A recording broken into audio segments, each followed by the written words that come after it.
नमस्ते। हम भजन गावे जाता नहीं सुनी लगन, अच्छा लगे तो लाइक करे में लगन।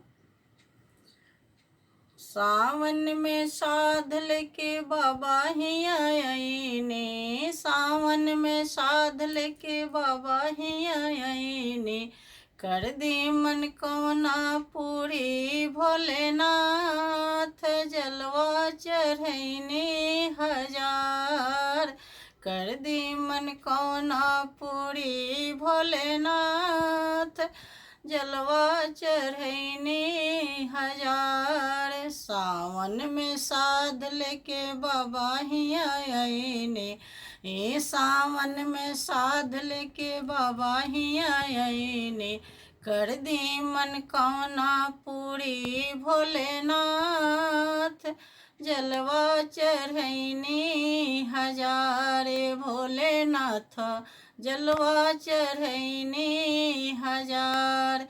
अच्छा लगे तो लाइक करी लगा, ज़्यादा से ज़्यादा शेयर करी लगा। यहीं तरह तरह के वीडियो वाला लगे पहुँचत रही।